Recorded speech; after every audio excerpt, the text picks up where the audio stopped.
I'm Madison Lee, 35, a senior marketing executive in downtown Chicago, the kind of woman people assume has everything under control.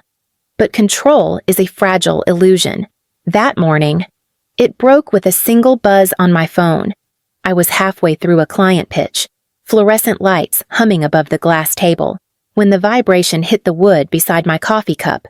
One glance at the screen, and the words pulled me out of the room.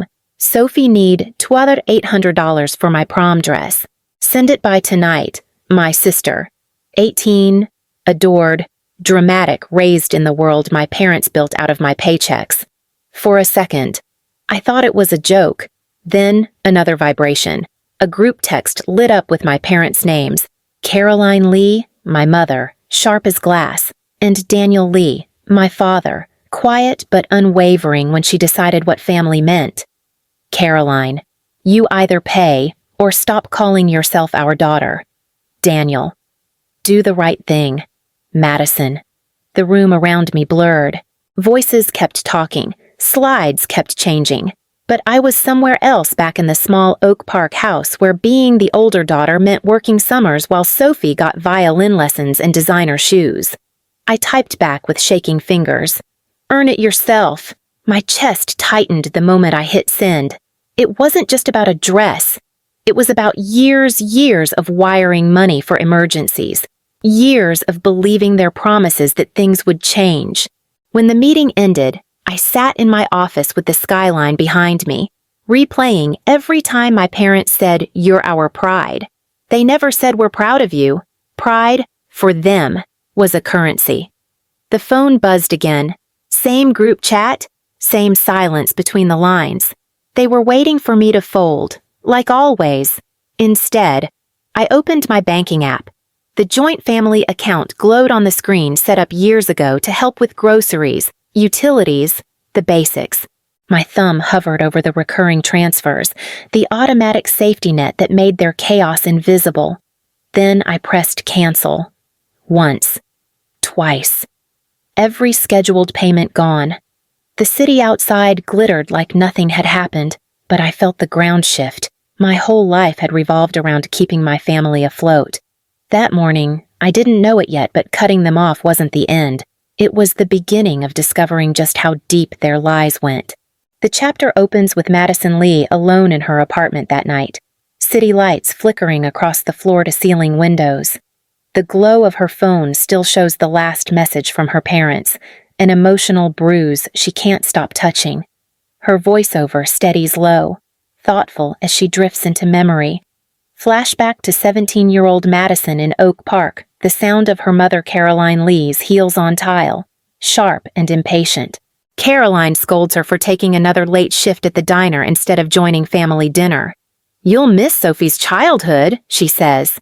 But Sophie, a bright-eyed toddler wrapped in ribbons, is their world. Madison's father, Daniel Lee, tired from another failed business venture, watches silently as Caroline swipes the last credit card for Sophie's ballet class.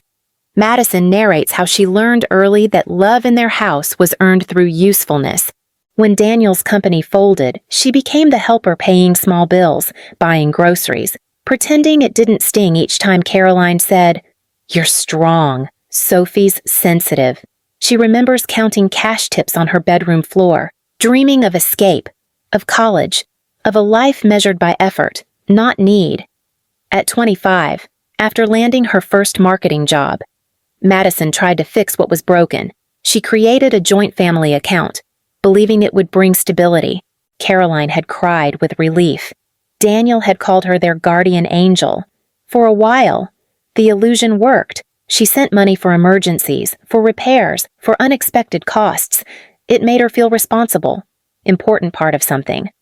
The outline shows time passing through quick images, Madison wiring funds between meetings, Caroline sending heart emojis, Sophie posing online in new clothes. Madison never bought her. The imbalance becomes habit, then obligation. Madison describes it like muscle memory, the reflex of giving before being asked. But cracks appear, subtle at first. Caroline's vague excuses. Your father's handling it and Daniel's empty reassurance. We'll pay you back someday. Madison ignores the unease, focusing on her career, using success to drown the guilt. She convinces herself that paying their bills means she's healing the family that never really loved her equally. The chapter closes with Madison standing before her apartment mirror in the present, older, stronger. But suddenly, seeing the same reflection she saw at 17, the girl who mistook responsibility for affection. Her inner monologue whispers the truth she's avoided for years. They never asked for help. They demanded it. And I kept giving because being needed was the only way I knew to feel loved. Fade to black as the screen notification buzzes again, another message from home foreshadowing the storm about to hit. Morning sunlight leaks through Madison Lee's apartment blinds, but the warmth doesn't reach her. The phone on the counter won't stop vibrating 5 missed calls, 3 voicemails, all from Sophie Lee.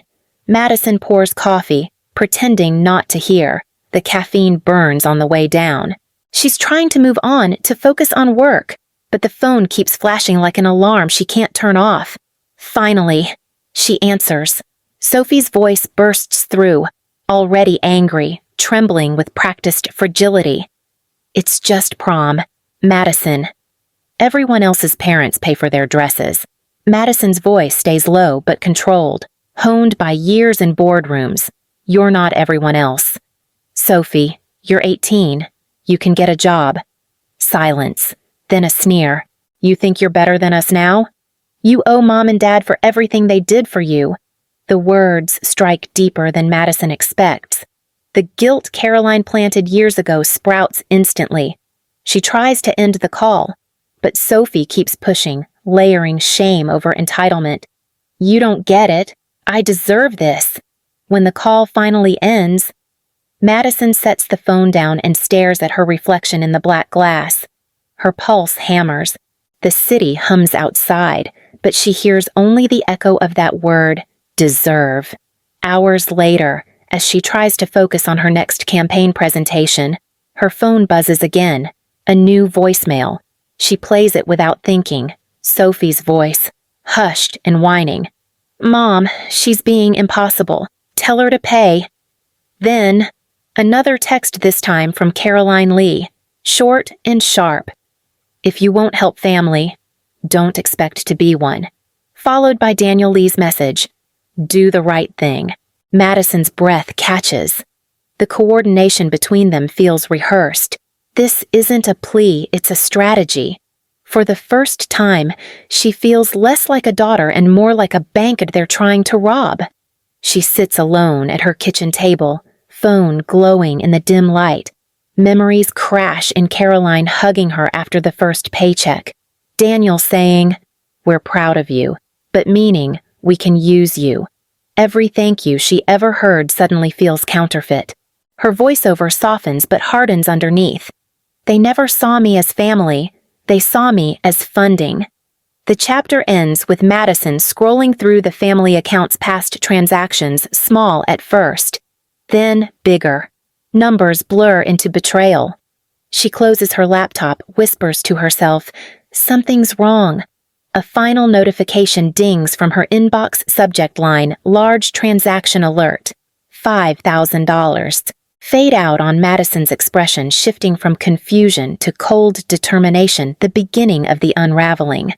The night hums quiet around Madison Lee, but inside her apartment, tension vibrates like a wire about to snap. She stares at her laptop screen, the subject line glowing large transaction alert, $5,000 withdrawn from joint account. Her throat tightens. She didn't approve any transfer. The number sits on the screen like an accusation. She dials Caroline Lee first, straight to voicemail. Then Daniel Lee. No answer. The third attempt, Sophie Lee. This time, the line connects. Sophie's tone is light, dismissive, almost mocking. You're overreacting. Madison, it's probably a bill or something. Why are you so paranoid? Madison forces calm, her voice sharp with restraint. $5,000 doesn't vanish for no reason. Tell me what's going on. A laugh filters through the speaker cold. Practiced. You're so dramatic. It's just money. You'll make it back tomorrow. Click. The call ends. Madison sits frozen, her mind racing. The apartment feels smaller, suffocating. She replays the words. It's just money until they twist into something venomous. Her narration returns, quiet but steeled with purpose. They were counting on my silence, on the guilt that always made me pay before I asked questions. She opens her banking app, scrolling through months of statements. At first, everything looks normal small withdrawals, grocery charges, utilities. Then, larger sums appear. Designer stores, jewelry, a travel agency. The pattern forms like a bruise blooming across the page. Her chest tightens as understanding lands. This isn't about prom. It's about years of deceit, hidden behind love and obligation. The chapter ends with Madison closing her laptop, eyes hardening. If they're stealing from me, I'll find out. And this time, I won't look away. The camera lingers on her reflection in the dark screen the moment a daughter becomes an investigator.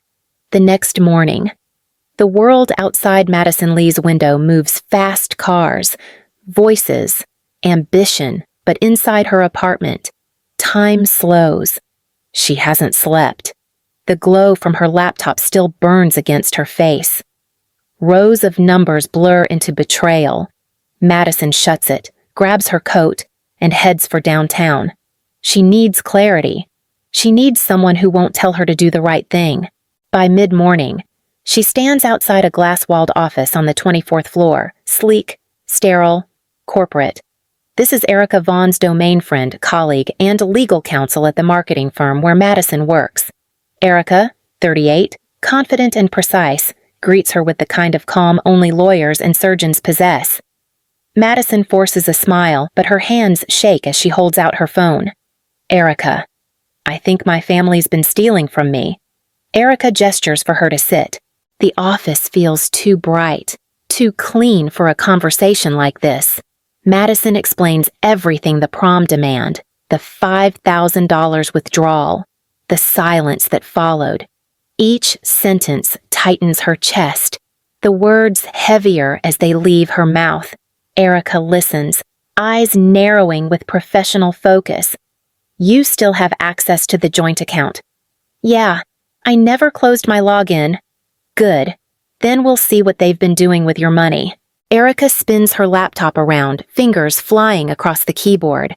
Madison watches, heart pounding, as line after line of transaction data fills the screen. The corporate calm dissolves.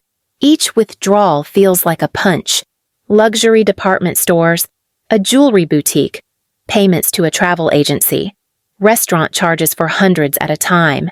Erica, these aren't utility bills. Madison, no, they're indulgences. Erica scrolls further back, through months, then years of statements. Her expression hardens. There's a pattern. It starts small. Groceries, gas, normal things. Then it escalates. Look right here.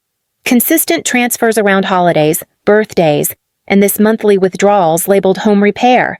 Except there's also a line item for designer interiors. Madison's stomach twists. Her parents had told her they needed money for roof leaks, for medical bills, for just keeping up. But the records say otherwise. The illusion crumbles in front of her eyes. Erica prints the last 12 months of data, slides the stack across the desk. They've spent more than $100,000 from this account. 100,000, Madison whispers. Give or take a few grand. But here's the bigger issue: they're deep in debt. See these transfers? They're paying off multiple credit cards. And this looks like a second mortgage payment. The air leaves Madison's lungs. A second mortgage. Her parents' house, the one they claimed was nearly paid off. All this time, they were drowning while using her to stay afloat. She presses her palms against her knees, grounding herself as the room spins. I thought I was helping them survive, she murmurs. But I was just funding their collapse. Erica meets her gaze, voice steady but firm. You've been their safety net for years. Without you, everything falls apart. You have to decide how much longer you want to keep holding them up. Madison stares at the printouts, her name at the top of every page. The truth is in black and white, now cold, undeniable. The chapter ends with her gathering the papers, sliding them into her bag like evidence. She stands by the window, the city skyline stretching behind her, reflecting off the glass like twin versions of herself, the daughter and the woman. They built their comfort on my silence, she says quietly. That silence ends tonight. The camera lingers as she walks out of the office, shoulders squared, the hum of downtown echoing her next step confrontation. Night has already fallen by the time Madison Lee returns to her apartment. The city outside glows like a circuit board, alive and distant.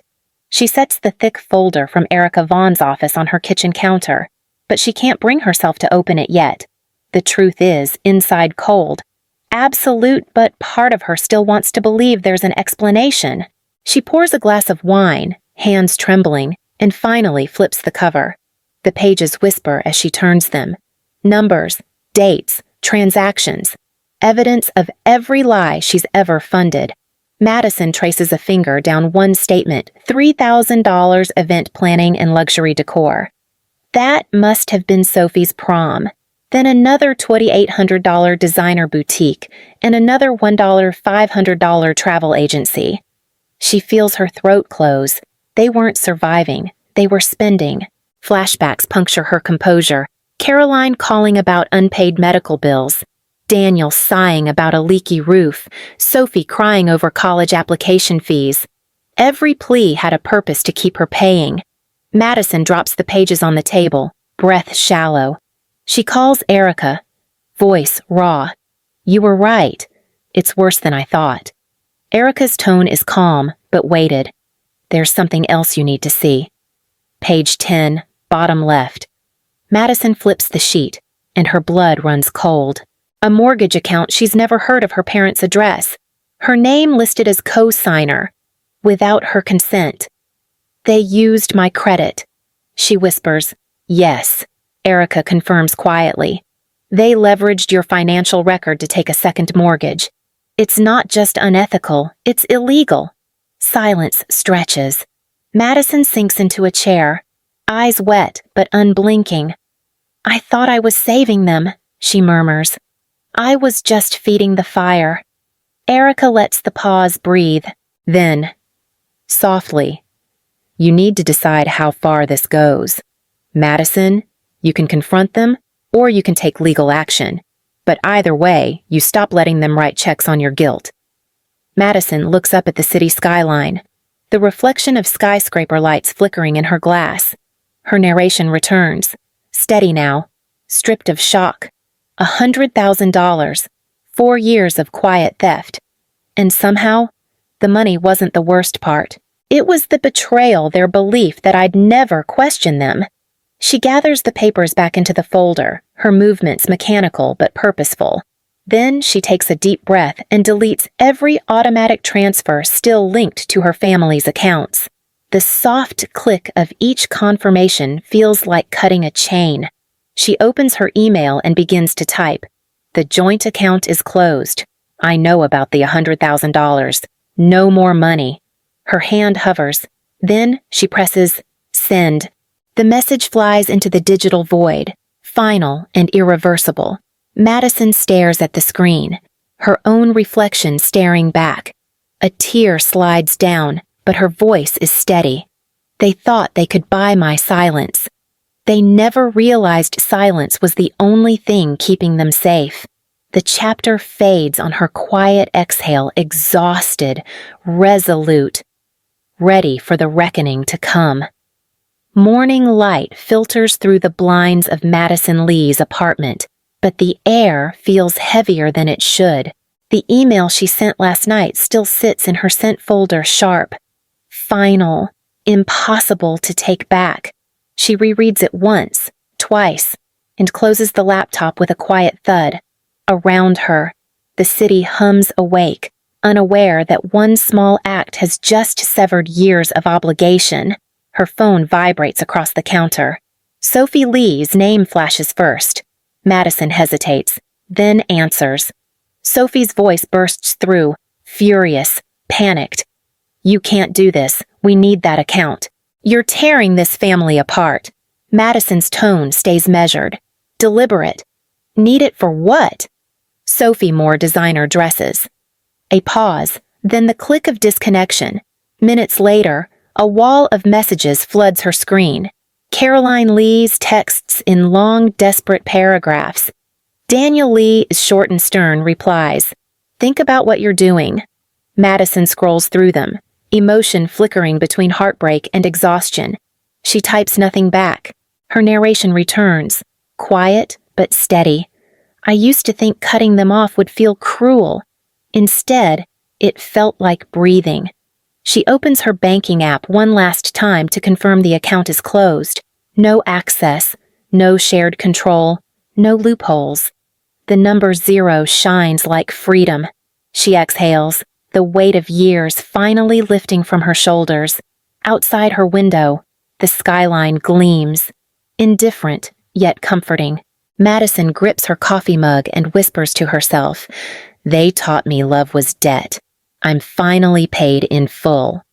The chapter ends with her phone still buzzing unanswered, the noise fading beneath the hum of the city symbolizing the first morning of her new life, one without chains. A week passes. The silence from Caroline, Daniel, and Sophie Lee is almost louder than their messages used to be. But one evening, an email arrives from Caroline, 4 words that change everything we need to talk. The next morning, Madison Lee drives through the suburbs of Oak Park. The houses look smaller now, shabbier, as if time had peeled back their polish. Her childhood home still stands the same white siding, blue shutters, and a front porch that once meant safety. Now it feels like a stage for confrontation. She parks the car, grabs a folder from the passenger seat, the same one Erica Vaughn handed her days ago, and walks to the door. Caroline opens it. Her smile is tight, brittle, the kind used to win neighbors, not daughters. Inside, Daniel sits in his recliner, newspaper untouched, eyes dark with something between shame and resentment. Sophie lounges on the couch, scrolling through her phone, pretending indifference but fidgeting with her nails. Madison stands in the center of the living room. The silence hums. Then, without a word, she drops the folder onto the coffee table. The papers spill out bank statements, withdrawal records, printouts marked in yellow ink. "You took $100,000, she says evenly, "and you're drowning in $500,000 in debt." Caroline stiffens, then folds her arms. "How dare you dig through our private business? We did this for family." Madison meets her mother's glare. "You did it for control. You used my name, my credit without permission." Daniel rises, his voice cracking between anger and desperation. "We had no choice, debts were piling up, and you were doing so well. You were supposed to help us." Madison's laugh is quiet, bitter. "Help I sent you thousands every year. You used it for trips and jewelry. That's not help, that's theft." Sophie finally looks up, her voice trembling but defensive. "You're acting like money's everything." "It's just money." "Madison, families forgive?" Madison turns to her, her expression soft but exhausted. "It's never just money, it's trust. It's years of being told I was selfish because I stopped paying for your mistakes." Caroline's face crumples into practiced tears. "We did this for you both, for Sophie's future, for this family." Madison steps closer, voice rising for the first time. "No, you did it to save an image. You wanted to look perfect while I cleaned up behind you. You raised her to believe she deserved everything and taught me that love had to be earned." Daniel slams his fist on the table. "You can't walk away from us. We're your parents." Madison's voice drops to a whisper, sharp as glass. "Parents don't steal from their children. You lost the right to call me yours the moment you used my name to lie." For a beat, no one moves. The room smells of stale coffee and fear. Caroline's crying stops. She wipes her cheeks and hardens her tone.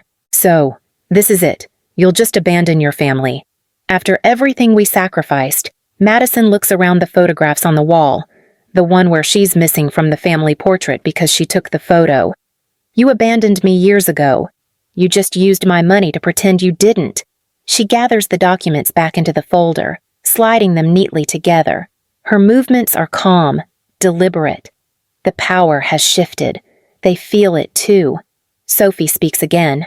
Her voice small this time. What's going to happen to us? Madison hesitates. The first sign of the daughter she used to be flickering across her face. Whatever comes next, that's the life you built. Without me. Caroline reaches out, her manicured hand trembling. Please, Madison, don't do this. We can fix it. Madison takes a step back, eyes wet but resolute. You can't fix something you never admitted was broken. She turns toward the door. Behind her, Daniel's voice follows, rough and hollow. You'll regret this. Family is forever. Madison pauses at the threshold, glancing back just once. Family is earned, not owed. Then she walks out.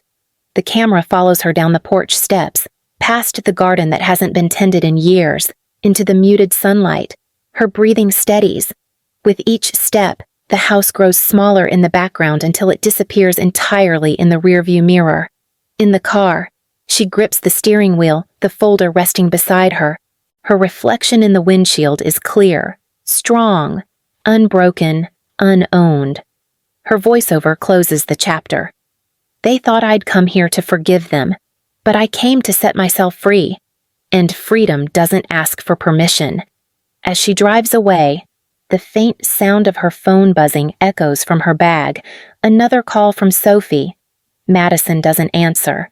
The screen fades to black, and the city skyline rises ahead, symbolizing both the distance she's gained and the life she's reclaiming. Months pass in quiet detachment. Madison Lee has not spoken to Caroline, Daniel, or Sophie since that day. The silence that once felt foreign now feels like oxygen. Yet news travels even without words. One afternoon, a distant cousin calls, her tone hesitant. She tells Madison what she already suspected: the Lees have fallen apart. Their house in Oak Park is gone. The bank took it after unpaid mortgages and credit cards swallowed the last of their savings. Daniel Lee, once proud, now works overnight security at a warehouse outside the city. Caroline Lee has vanished from her social circles, too ashamed to face the people she used to impress. The facade she built on lies and borrowed money finally cracked wide open. And Sophie Lee, the golden child, now stands behind a boutique counter folding the same designer dresses she used to demand. Madison imagines her sister under fluorescent lights, tired for the first time in her life, finally understanding what work costs. Madison listens quietly, offering no comment. When the call ends, she sets her phone down and stares out the window. She doesn't feel triumph, just an odd, fragile calm. The cycle is broken. For the first time, their choices have consequences that no one else will pay for. Her voiceover softens, almost mournful. They spent years living off my silence. Now they're learning to live without it. That night, she sits on her balcony with a cup of tea instead of guilt. The city hums below, alive and impersonal. In the distance, thunder rumbles, but Madison doesn't flinch. For the first time, the storm isn't hers to carry. Fade out on her peaceful exhale the sound of release, not revenge. Weeks turn into months, and for the first time in her adult life, Madison Lee feels the absence of noise, the constant buzz of crisis, guilt, and obligation that used to define her. Her apartment feels bigger now, quieter, filled with light instead of unanswered calls.